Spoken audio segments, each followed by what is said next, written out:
If I'd thought about those lips so near to me, it had always been in a different context, not like this. But the words made no sense. They might as well have been in another language. They had no meaning. I had to get up. I had to avenge my family. Everything was spinning, blurring, falling as my head reeled. My body burned with my magic, which, frustrated by Lyse's tackle and the presence in the infirmary of Drax, a mage bane able to extinguish the magic of other mages, seethed angrily in my veins, looking for release. I had told Lyse a dozen times what had happened to my family. She had sat and held me while I cried for them. So why was she stopping me from doing what she herself would surely have done under similar circumstances? I gritted my teeth and tried to shimmy free. Of all the people in my new life at Windhall, it was Lyse for whom I cared most of all. Lyse had been the first friendly face I'd seen, the guide to my new life. In time, she had become the most important part of my newfound family. More than that, she was my lodestar.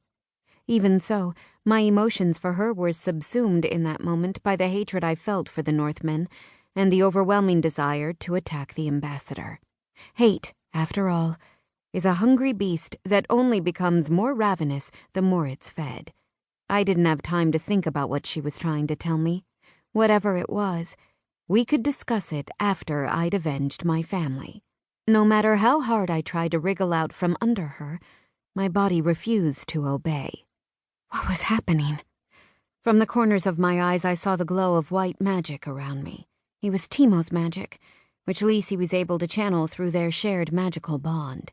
Using it, she was pulling energy out of me, enough to keep me still and helpless on the ground, away from the ambassador. No! My head began to feel light and fuzzy. If I didn't shake her off soon, my opportunity would be lost. Chancellor Vandes, the head of Windhall University and the ambassador's escort to the infirmary, stared down at me.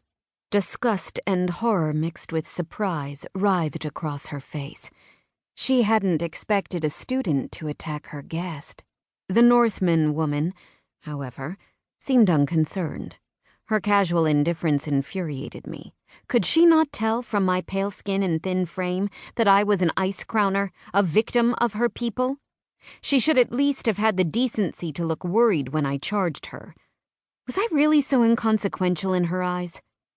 Chancellor Vandes took her elbow and whispered something in her ear, glancing at me as she did so.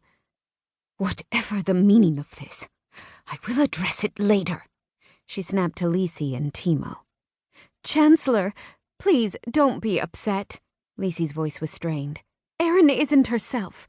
We almost lost her just now in a training accident in Raylan's class. I'm sure this is a lingering effect of her near-death experience. She may think she's still in the training stall. She'll be fine in a few minutes." I didn't need Lyse to protect me. I needed her to release me. The Chancellor huffed, glaring at me through narrowed eyes, but said nothing in response. My eyes burned back at her. She murmured to the Northman woman just loud enough that I could hear. "Very well. We'll tour the academic building. Please come with me. I apologize for this." The two headed for the door, the Chancellor looking over her shoulder at me reprovingly.